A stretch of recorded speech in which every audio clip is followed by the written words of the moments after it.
Well, hello everyone, and welcome back to another episode of TimeShot. I am Atyrum, and hopefully, make sure my volume's at a good level. I think I usually have it somewhere around 15% for recording. But anyway, since last episode, I hung up a bunch of stuff in my room to try and absorb the sound a little bit. I have a rug on my floor now, and just a whole bunch of stuff hanging up in the walls. I even have a blanket covering one of the windows to hopefully help with the echo problem. I can still hear it a little bit as I'm talking, so hopefully it's not quite as bad, because the last episode was pretty bad. So I don't know what to do if this doesn't help any, because this is kind of the space I have for recording, and I don't really have another room I can move into in this house. I mean, I already have my desk and everything set up in here, and that's the best place for it. So yeah, not sure what other steps I could take to reduce the echo if there still is some. I also have the microphone a lot closer to my face, and I have the gain turned down almost all the way. So hopefully that also stops and reduces the echo pickup. But anyways, we're here over at the base as we usually are, because I haven't quite gotten to the point where I've moved out of spawn yet, because I haven't even finished this base yet. So I've done a little bit off camera, not too much really. These vines really haven't been given a chance to grow very much. But this is, I think one of the sides did grow a little bit more. So like right over here, that's probably about what it's going to look like. I might put another one, although I can't put another one right there, can I? I guess I like that. That's all right. I did put signs up to tell people where things are, in case you play this in the world download. I don't know if the world download has gone up at all yet, because today's, today the 4th or the 5th? I think it's the 4th. No, wait. It might be the 5th. But anyways, the world download hasn't been posted yet, so maybe I gotta remind Poet about that. But yeah, this is the dormitory over here, but I don't have any beds in here yet. And I'm gonna probably knock out these walls and put in some kind of like kitchen area or something like that. I don't know. But basically, the beds will kind of like stack in here, and there'll be just be 2 beds on each side. And maybe I could put another set of beds in here, although these are 3 block wide and those are 2 block wide, so I don't know, they wouldn't quite fit in there. Just doing what I can with the space that I have. I could have made it a little bit bigger, I suppose, but I wanted to keep the pattern going, kind of the wall pattern I have, where it's, you know, 1 orange pillar and then 3 andesite blocks. Speaking of which, I really need to mine some more andesite, because I don't really believe I have very much, because I keep it in this chest. Okay, there is a little bit. Okay, I thought I was running out a lot more than I was, because I am going to need that to finish up the dome, which I'm actually not quite getting to today, because there's a couple other things I need to get. Why is there a skeleton here? You were not supposed to be in here. Excuse me. Excuse me. This is a no skeleton zone. This light level must be too low. Light level 8. Yeah, that's too low. We're gonna have to put some lamps in there at some point. I forgot that those half slabs are a well, the top of them is technically a full block, so something could spawn there. Luckily, it wasn't a creeper. That would have been unfortunate. But yeah, the dome is something I want to get working on, but I haven't quite gotten to that yet. Because the thing that I need, well, actually, I don't even need this for the dome. This is completely unrelated. I need some clay, because I want to make some pots to put some plants in, to kind of spruce up some of the hallways, and just kind of have them. And what I might actually do is I might, instead of putting, you know, little stairs at the ends of the hallways, kind of like I have down the hallway over here, if I can get over there, instead of putting up these stands everywhere, I'll keep these ones here probably, but instead of doing that, I might put a little, like, inset in the wall right here, or something like that, just so it's not getting in the way. If it's at the end of the hallway like this, I think that's fine. But like right here, if I put like I put a stair right there to stair right there, then you only have 1 block to walk through, and that gets a little narrow. So if I put a little inset in the wall right here, and then I could put some flower pots in that, I think that'll look pretty nice. But of course, in order to get flower pots, I need some clay, so I do need to go out and do some clay hunting.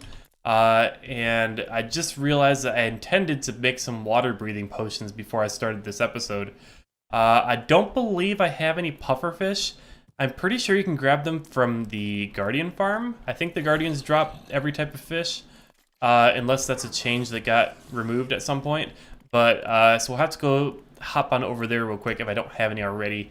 If I had them, they would be in my Num Nums chest, which they are not. So I guess we're heading over to the Guardian farm. So I'll meet you guys over there and see if we can grab a pufferfish or two. Oh, there it is. I was just about to say, there's a good chance that I'm a dummy, and I was about to cut into the video right there with me saying that, because I kind of launched off my boat at a different location than I usually do to come over here, and I ended up going out somewhere that wasn't the Guardian farm, and next thing I knew, I was at a desert or something, and I was like, yeah, this is definitely the wrong way. And yeah, so I got all turned around and I was about to, cut back the video and be like, yeah, I'm completely lost. I don't know where I am. I just got mixed up where I was going and whatnot. And lo and behold, I found it. So let's head down here and see if there's any pufferfish. I don't think people usually take those. And I might be completely wrong. Maybe they don't drop pufferfish. Huh. I could have sworn that they did. I could have sworn that way back in the day, over on Farside, one of the servers I used to be on, that the Guardian farm that we had made would give us pufferfish. Huh. Maybe I was wrong. Or maybe they're just... Because they're not... It's not that they're not coming through, because that chest up there doesn't have any. I just checked that. And there's not anywhere else they would be. Huh. Oopsie. Didn't mean to do that. How else would I get pufferfish? Because I want to have water breathing potions because it makes it so much easier to see underwater. So this kind of throws a wrench in our plan a little bit. I don't think there would be any back here. There's not really any chests or anything back here. Strange. I really thought they dropped pufferfish. Someone post in the comments and let me know, when did that change happen? When did they stop dropping pufferfish? I mean, I think they were a rare drop. They didn't happen that often, but still, I could have sworn there was something that used to happen. I suppose I can kind of replenish my supply a little bit here, real quick. Might as well. And then I guess we're gonna figure out another plan. Maybe we'll have to find a swamp because swamps are shallow. It makes it easier to spot the clay, and that way you're not gonna be staring at a dark screen for 20 minutes while I try and find some clay at the bottom of the ocean. Because yeah, the water breathing potion was intended, well, A, to make it so I didn't drown to death, and B, make it so it's easier to see, because I'm pretty sure those things make it easier to see underwater. But yeah, I guess we're not doing that, so I'm going to try and find a swamp, I suppose. So I will cut back again when we have found a swamp.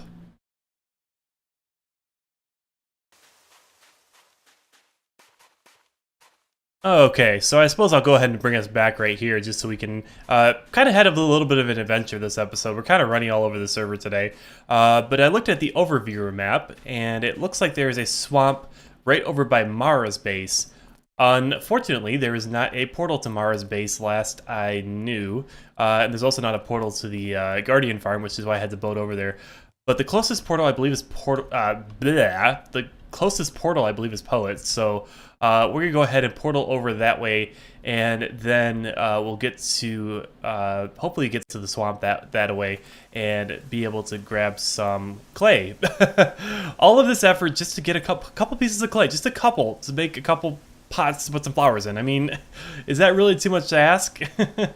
At least clay isn't as hard to find as it was way back in the day. I mean, I guess maybe it wasn't ever any more uncommon than it is right now. Or maybe it was, I can't quite remember. I think it might have just been because it was harder to, mine stuff underwater or even find stuff underwater because the water was dark and there's no way to actually see underwater without having water-breathing potions and all that kind of stuff. Back in the day when Minecraft didn't have enchantments and potions and, any of that stuff, hunger, you just healed by eating food and food didn't stack and all that kind of crazy stuff that... if you've just started playing Minecraft a couple years ago, you don't even know what I'm talking about. But yeah, so anyways, we'll hop on through here. And yeah, you'll probably be able to tell from the thumbnail of this video, we're going to have a bit of a rant today. I'm assuming I'm going to put it in the title or the thumbnail or something like that. Not really sure exactly what I'll say yet. But as I posted on Twitter, I did see the Emoji movie. It wasn't my idea. My wife really wanted to see it for some ungodly reason.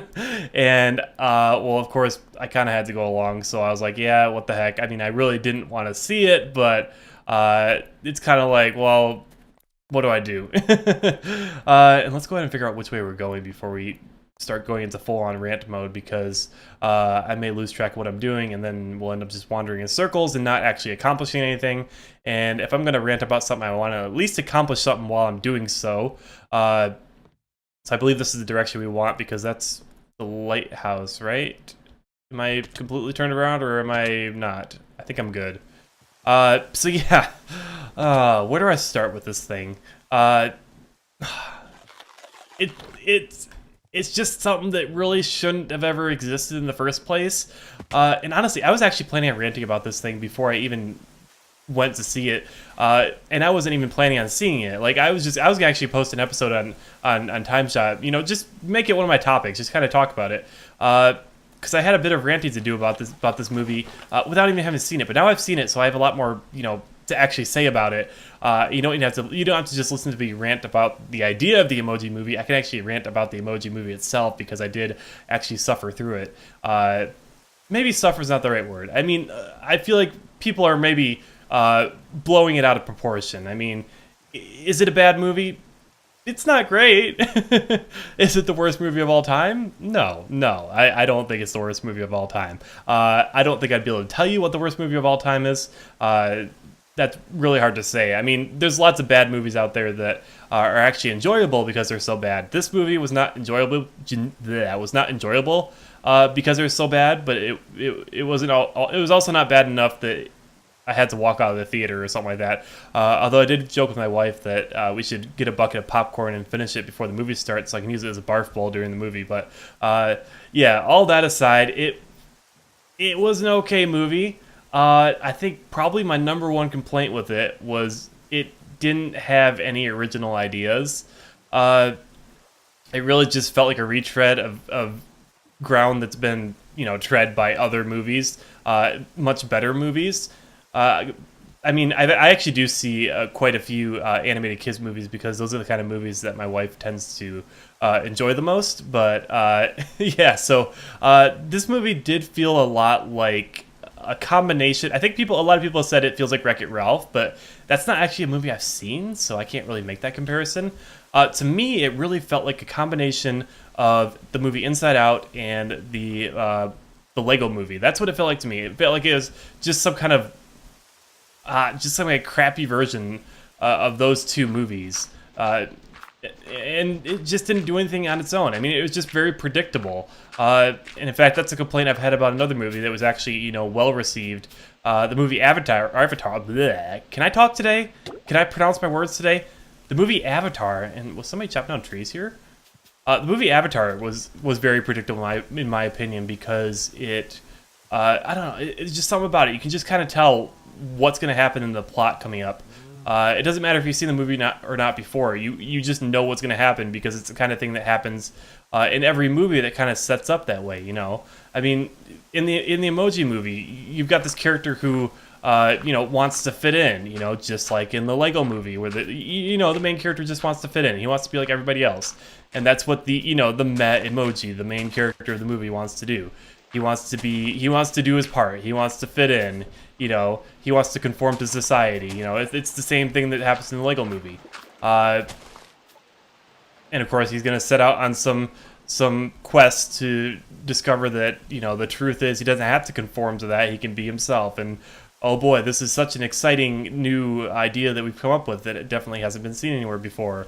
And of course, you have the whole idea of, you know, these emojis representing emotions, you know, just like in Inside Out, except it doesn't have nearly the emotional impact, because you don't ever really connect to the kid who owns the phone all these emojis live in, and he never really has any kind of serious conflict. The only conflict he has is he wants to ask a girl out, and at the end of the movie he asks her out by sending her an emoji that moves. It's like a GIF or a GIF, or however you want to pronounce that. I'll say GIF just to piss you people off, but yeah, there's never really any kind of it doesn't matter. Like, that plot is so little, it doesn't mean anything, you know.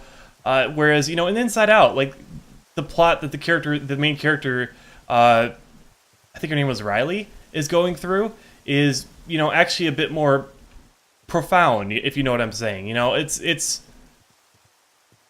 she's kind of going through a situation where she has to deal with a lot of change and, you know, and growing up and all this kind of stuff, and it actually has a lot more emotional impact, and it actually, you know, I don't know, teaches more of a lesson. Whereas, I mean, what lesson did the character who owned the phone, whose name I don't even remember, from the Emoji movie, like, what lesson did he learn? Like, he asked a girl out and they went on a date and that's it? Like, that's the whole plot. That's his whole character arc. He doesn't ever learn anything. It's just at the end, you know, the emojis, you know, avert crisis and, you know, make sure that the phone doesn't get deleted, because he was going to delete everything on his phone because it was acting up, because the May emoji screwed everything up. And he doesn't learn anything as a character. He doesn't grow as a character. And I mean, I don't know, in a certain way, like the I guess maybe there's a little bit of a character arc to the main Matt emoji, because he does kind of, you know, he goes from wanting to be, he wanted to conform and wanted to be, you know, part of the society and be just like everybody else, to, you know, realizing that he can be himself and all that kind of stuff. So I guess there is a bit of a character arc there. So I will say that at least there's that. At least something happened in this movie. But yeah, and and then, like, the other problem is I just don't understand. I can't grasp the concept of it or why it makes sense. You know, these emojis live in this phone, and then they can suddenly jump to other apps, and they're trying to get to the Dropbox app in order to get to the cloud, because getting to the cloud apparently lets them access the source code, and doing that will let the Meh emoji become a real Meh emoji, because he won't be able to do any other emotions and blah blah blah blah blah. But they show this area where all these apps are, right? And they can kind of jump into any app. But as far as I can tell, there's no reason, because what happens is when they jump into these apps on this phone, is that they have to endure some kind of trial or something like that when they do it. And meanwhile, there's a path that they could have walked right around this app that's supposedly in their path. And obviously they're not going to do it because plot, and because, you know, obviously the animation studio got some sweet advertising money for showcasing, you know, the Just Dance app and the YouTube app and blah blah blah. But yeah, they can't just take the direct path over there. They have to go through these apps. When, you know, I'm just sitting there in the movie theater, like, why don't you just go around? How hard would it just be to just walk around the app and just go directly to the app you want? Because there's a whole bunch of hallways. There's nothing blocking the characters from going straight there, but they decide they have to go through these apps. And then at one point, they're in an app that ends up getting deleted because the owner of the phone, his phone starts going off in class because they're in the Just Dance app and it's causing noise and stuff. And then they end up in, you know, the deleted folder, what have you, which looks exactly like the deleted memories area in the Inside Out movie. So yeah, thus my comparisons to that, in addition to, you know, the other similarities and all that. And yeah, it just doesn't tread any original ground. And that's probably about all I had to say on the actual movie itself. And this is all stuff I wouldn't have said originally if I had just made this kind of rant episode. I think we probably have enough clay now that I think of it. So let's see if we can make it back home. That's probably about all I have to say on that and the subject of the actual movie itself. But I wanted to talk a bit about the concept, because that's kind of the idea I wanted to talk about originally, was just the concept of making a movie about emojis. Because I don't know, I just feel like things that have come before, there have been movies about everything. I mean, there's not really anything coming out nowadays that's original. You know, it's all sequels or remakes. I mean, there's still good stuff out there. It's just, there's such a overabundance of media out there that it just feels like there's a constant stream of things that are just keep getting redone over and over and over and over and over again. And it just feels like there's no original ideas. And I don't know, like this concept of trying to pull a story from a bunch of characters you use to express emotion when sending a text message. There's just nothing there. Like, how do you... What? Like, I don't have any words for this. Like, how do you get a story out of that? I mean, they wrote a story about it, but it doesn't have anything inherent in it that would create a story. It's just, they decided, I don't know, it's like for me, like, I mean, maybe people could say the same thing about the Lego movie, but for me, the Lego movie, Legos are something that have a story, you know? I mean, you as a kid, you buy Legos, you play with Legos, and when you're playing with them, you kind of create your own story. I mean, that's what I did as a kid. I used to love playing with Legos. You know, I'd build my little bases and stuff like that. I mean, much like I do in Minecraft, actually, nowadays as an adult. But I build my little bases, have my little characters, making my own little stories about what was going on. And, you know, in a lot of ways, that's what the Lego movie was about. It's about, you know, that childhood imagination and, you know, creating your own world and letting your imagination run wild and all that kind of stuff. But like the Emoji movies, there's no, or the emojis in general, there's nothing inherent in that, you know, spawns any kind of anything. It's just, they're just there. There's nothing else to them, if that makes sense. I mean, excuse me, my throat's getting a little dry from all this ranting, but like, imagine if they made a fidget spinner movie. Like, what is there about a fidget spinner that warrants making a movie about it? You know, and also I'm lost again, so that's a thing. I'm just gonna head back over to Mara's base. I don't think she has a portal, but maybe I can get my bearings better over there. But yeah, imagine they made a fidget spinner movie, because fidget spinners are obviously a fad that's going on, right? That's cool and hip and happening with the kids nowadays, right?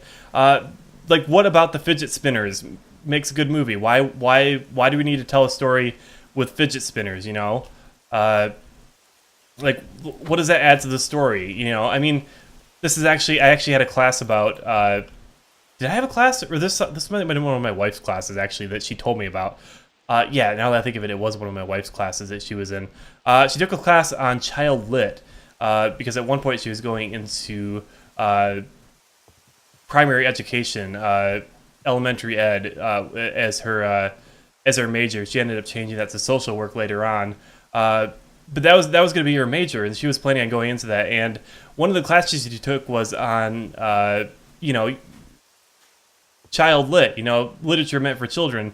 And one of the things they brought up was in that class is, you know, when you make a movie or any kind of media for kids, and you decide to anthropomorphize, is that how you pronounce that word? I don't know. When you decide to make all the characters animals, are you doing it for a good reason? Like do the characters really need to be animals? I mean, would the story suffer from having them not be animals? Because there's so many, you know, kids' books and movies and shows and all that kind of stuff where all the main characters are animals who can, you know, talk and exhibit human traits. But do they really need to be animals? You know, I mean, it's the same thing in a way with the Emoji movie. Like, do they really need to be emojis? Like, what about the story needs emojis? And also, I think this is probably the wrong way, and I think I was just a dummy. I don't know. But yeah, like, why does this story need to be told with emojis? What does it say? What does it mean? You know, yeah, I'm getting lost in my thought and getting lost in the world right now. But yeah, basically what I'm saying is, you know, why why does this need to be done? And I know one of the jokes I made when I first heard about the Emoji movie was, you know, what's next, the meme movie? You know, I mean, it's gonna star Rage Face and Harambe or what have you, and I heard you like Mudkips, you know, like, because that's cool and happening with the kids, right? I mean, I don't know, like, I wouldn't be surprised if, you know, in a couple of months or so we hear about, and we just went in a circle, didn't we? If a couple of months we hear about the meme movie coming out in 2018 or 2019 or what have you. In fact, I wouldn't be surprised if it maybe has been announced and I just haven't noticed it yet. But let's actually try and look at our coordinates to try and head closer to 0, 0, because that's probably the direction we want to be going. But yeah, I mean, do we really need to make a movie out of every single fad? Like, obviously emojis are kind of a big thing. I mean, walk into any mall and look at the little kiosks in, you know, the center of the mall, you know, and you're going to see the ones that have, like, all the t-shirts, custom t-shirts and what have you, and there's going to be a couple that have emojis on them. And you go walk into, you'll see, like, emoji pillows, you'll see, you know, you can get emoji everything, because, you know, that's the thing, you know, that's a big thing right now. Or you look at, you can see minions on, like, everything nowadays too. There's just certain fads that are just all over the place, but I mean, and obviously something like Minions were in a movie before they were, you know, a fad that, you know, blew up elsewhere. But I just feel like how much do we have to scrape the bottom of the barrel to find some kind of something just to throw out there. Like, I don't know. I think this is Poet's Base over here. Is it? I think so. Okay, cool. We made it back. But yeah, it's just like I think I've probably said most of what I wanted to say already. Yeah, I just feel like there was never a concept in emojis to make a story out of. That's the core of it, you know. There's nothing about, you know, emojis. There's nothing inherent in emojis, you know. Did my boat just disappear? Oh, hey boat, how you doing? Yeah, there's nothing about emojis that you know tells me that it should be a story. Like, I would just love to hear the pitch that someone threw to Sony Animation Studios or whatever their actual official name is. We're gonna make a movie about emojis. Yeah, you know those little smiley faces that you send with your text message to tell people you're joking or I don't know, what have you. But I don't know, like, whose idea was this? Who decided this was a good idea? Why was this something that needed to be made? And I'll take some small comfort in knowing that this movie did not do very well. I am sad to say that I did contribute to whatever success it may have because I did pay to see it, which I probably wouldn't have done if it wasn't for my wife insisting she wanted to see it for whatever reason. I think she did eventually agree with me that it's not that great, but I don't know. I don't think she really thought it'd ever be that great, but she kind of wanted to see how bad it was.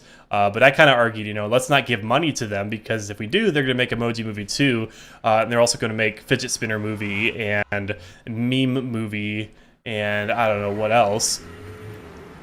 But yeah, as I was saying, I do take some small comfort in knowing that at the very least, it didn't do very well. It's got, I think it went up to like a 7% of Rotten Tomatoes. For a couple days, it was at 0, but I think it's gotten a couple of slightly positive reviews. So it was at 3 for a little while. Now it's at like 7%. But obviously, that's a really low rating. I mean, 7% out of 100% is not good by any standard. So at the very least, nobody else likes it. I will say that much. I was kind of worried that it would be at least a little bit of a hit with somebody. But at the same time, I mean, at the risk of going off on another rant, what's the target audience here? I mean, here's the thing, because it's an animated movie that's probably aimed at kids, but are most kids going to know or use emojis on a regular basis? I don't know. I mean, I guess kids are getting smartphones younger and younger nowadays. But I mean, for the most part, the people who use and know emojis the most are going to be, you know, probably young teenagers, to just teenagers in general and young adults probably as well. Those are going to be the people that know or use or are most familiar with emojis. But is that audience really going to be interested in the Emoji Movie, a movie that's obviously kind of intended for kids? And isn't really going to have anything of value to someone who is a young adult or a teenager. Like, yeah, I don't know. Like, that's one thing when you're creating any kind of story or, you know, any kind of media, you have to keep in mind your target audience, you know. Like, who is this for? Who is going to watch this, you know? Because if you make, I don't know, say for example, you made a nitty-gritty remake of the Teletubbies. What's the audience for that? Because obviously the audience for the Teletubbies is kids, but if you make an R-rated Teletubbies movie, adults are not going to be interested in seeing the Teletubbies. Kids won't want to see it, or at least won't be able to see it for the most part because it's rated R. You're not going to make any money off of that. Just saying. I mean, I'm sure there'd be some people who are just morbidly interested in an R-rated Teletubbies movie, but at the same time, it just doesn't make sense, you know? You're not going to make enough money off of that to warrant making a movie about it. But yeah, I think we about ended off our rant for today. I'm cooking up that clay to make some flower pots. I'll go ahead and start decorating at the base. And then maybe next episode we'll start working on that dome like I keep talking about. But yeah, for now, let's go ahead and hop up here real quick so we can kind of get a look at things from the outside. For now, let's just kind of talk real quick about what my plans are for kind of finishing this thing out. So we can kind of move on to some more projects because I got some other ideas to work on as well. So the dome is really the last thing to finish as far as the interior goes. I mean, in terms of just the building out the rooms goes, because we still have a lot of decorating and detail work to do on the inside. But once we finish out this dome for the council chamber over here, we basically got all the interior rooms done, and we can start working on the kind of the exterior of this thing. Like I had mentioned before, originally I planned to cover this whole thing with a hill. I decided that that's not going to be... I don't like that idea anymore, because we do kind of want to have windows in the sides right here. Oops, didn't mean to do that. So I do want to actually let some of this be exposed, but obviously this looks ugly. You don't want to see the crafting table and the furnaces. And actually, I'm probably going to put an enchanting table back here as well, so that's going to stick out a little bit. But in some places, I do want to make sure that the windows stick out to the outside, so you can see outside and all that kind of stuff. But we do want to cover up the lamps and the orange pillars, so we are going to have to figure out some kind of design for the exterior here. So that's going to be something we do after we do the dome, probably next episode. So yeah, it's kind of the plan going forward. So I'm probably going to kind of raise the level of the ground up around here a little bit, and then kind of make a kind of a small little slope with stone brick, maybe starting here or here, and then kind of have the window be right there possibly, if that looks okay. Or I might put it right here. I'm not quite sure yet. But I'll just put windows periodically in the hallways, just to make that look a little bit nicer. And yeah, that's kind of the plan going forward for the Jedi Enclave here. And then once this is nearing a more finished state, we're going to start moving out to a bigger and better base away from spawn. I have some ideas for that. I've kind of been scouting out locations, mostly on the overviewer map. I haven't actually gone to any locations yet. We may do a little bit of location scouting in an episode coming up here. We'll just have to see. But I feel like I've rambled on long enough this episode. I won't be talking any more about emojis or anything like that in future episodes. So if you don't like hearing about the Emoji Movie, you've probably heard enough about it. So yeah, don't worry, that's not going to be coming up ever again. Unless they make an Emoji Movie 2, in which case my episode will probably consist of me just screaming into my microphone for 5 minutes and then ending the episode. So yeah, that'll do it for today. Hope you guys enjoyed, and I'll see you in the next episode of TimeShot.